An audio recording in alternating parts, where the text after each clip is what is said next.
Hi, welcome to another edition of the AK Option Trader with some stock market technical analysis and my reasoning behind why I think we're still in a bear market. Well, obviously my week of drop off did not pan out this week. I thought it was it. I'm still short several plays with July puts, and I still think we're going to get there. We didn't have several times this week, I should say, I thought, man, this is the day. But man, every time there was a sell-off, there'd be a rally. So I don't know if there's market manipulation going on. I'm not sure. I don't know if there's that many buyers out there. I doubt it. I think something weird's going on. One reason I think that is I've been watching the VIX intraday every day. If you're following me on Twitter, you'll see me tweet about it once in a while. But when the market was down, the VIX was down. When the market was up, the VIX was up. That ain't normal. Something weird's going on. There's some kind of capitulation going on, and it made me really uncomfortable in my plays. And in fact, I didn't play very much at all this week. I didn't enter anything new.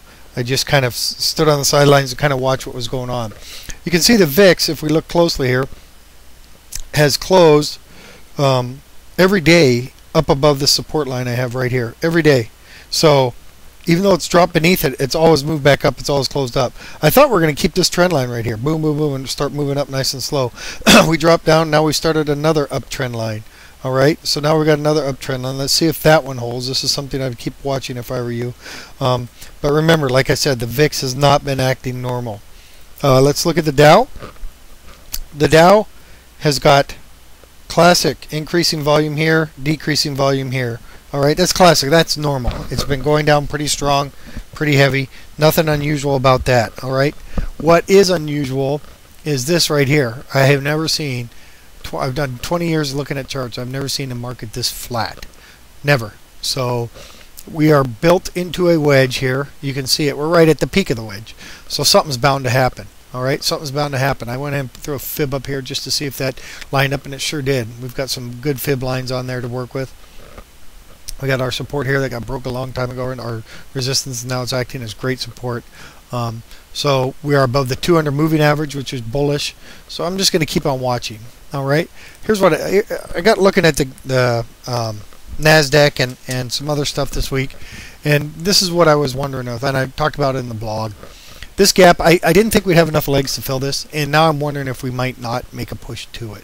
All right, I thought we'd peter this move off. I thought we'd be already on our way down right now. Didn't pan out. We've got a gap here. I'm wondering if something like this might happen. We turn the corner, we come down, break this trend line, drop, hit this bottom, fill this gap, maybe tool around a day or two, and then take right back off and pop up here and hit this. Then from here, make our drop down. All right. This pure speculation. It's just a thought. All right, just the way this market's acting. The other option is just to go on up here and not even take this out yet. Come on up and take this out. All right.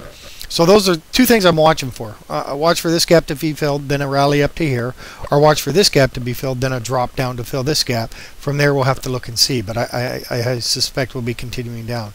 If we do that, we might form a little head and shoulders right here. Come back up, fill this here, bounce. Come back down, then your head and shoulders, we break this line. It's free fall city. All speculation. I know, but I'm just saying. I still think Monday could be a pretty decent sell-off day with the Iranian election, North Korea, just a lot of bearish news popping out in the news. I looked at 20-year chart of the S&P on the daily this last week. Spent a lot of time looking at charts this week. I want to show you something. This 943 line, and we'll call it 944. 1, 2, 3, 4, 5, 6, 7, 8, 9, 10 days in a row. 10 days in a row we hit that line. Close right near it. 10 days in a row. I could not find an instance like that anywhere. I looked at 20 years of charts, and maybe I missed one. Maybe there's something close. I couldn't find it.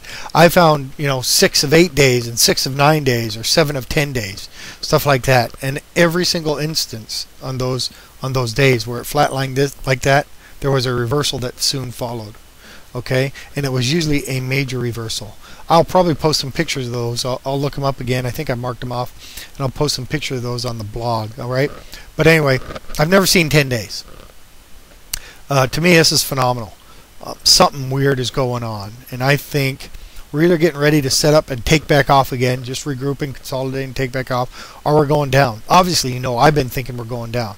I thought we hit a top. I thought we were turning down. I thought it was going to happen this last week. It did not occur. Now, what's interesting, you can see I've got 3 trend lines here.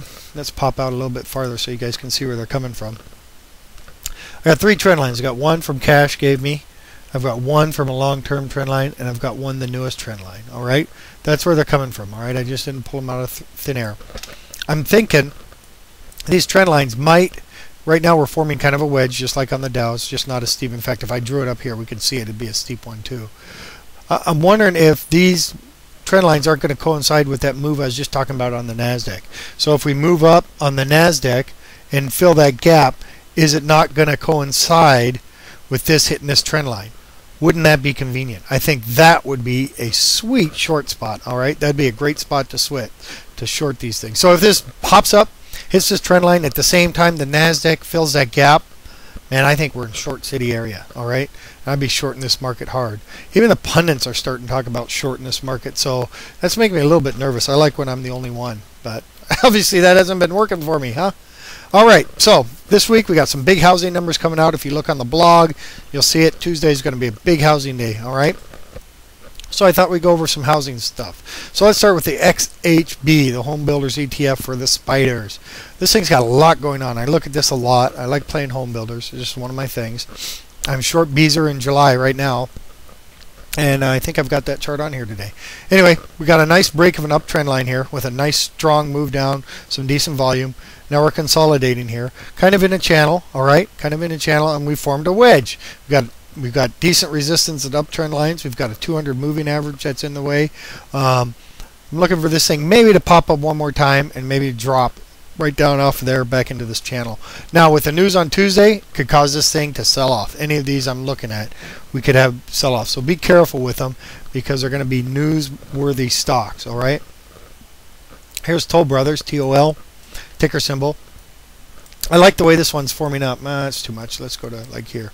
I really like the way this is forming up here. Okay, this Toll Brothers, this is an old resistance line I've had in there for a while. You can see it's held up a little bit. Got tooled with here. Got held up here. We didn't even make it here. But if you look closely at this, excuse me, I've got an uptrend line right here. Okay, we hit this, looking to rally off this, but it's looking like it might want to break down off of this. And what I've got here is a neckline. So if you got a left shoulder, head, right shoulder. So let's see if this bounces and breaks. If this breaks, I think I'd be holding on for a play all the way down to $14 area. Maybe down here as a safe bet, $15.25 area or something like that. So I really like the way this chart is stepping up, and it would be one I'd probably jump on here. Whoops, here for a quick trade. The next one is BZH, Beezer Homes.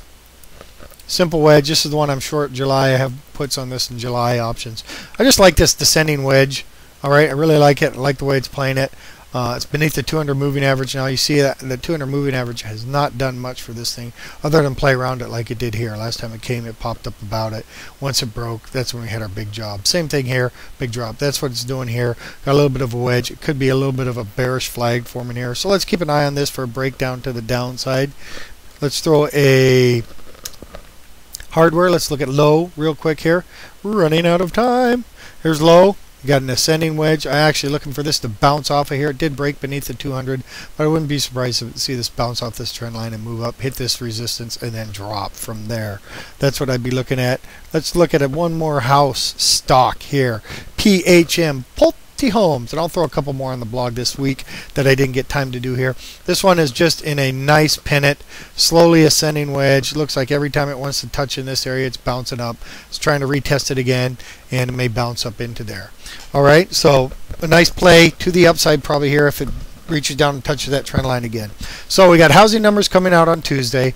We've got real bearish international news. Things aren't looking good. We got triple witching options expiration week. I'm expecting some big moves next week. Too much consolidation, 10 days in a row. That's crazy talk. So I'm looking for a big move next week, and my bias is to the downside. So I hope you guys saw the new charts. Those are just for training. This is the actual analysis charts. This is for the advanced users. All right, so this will be the AK Option Trader signing off. Trade well and prosper.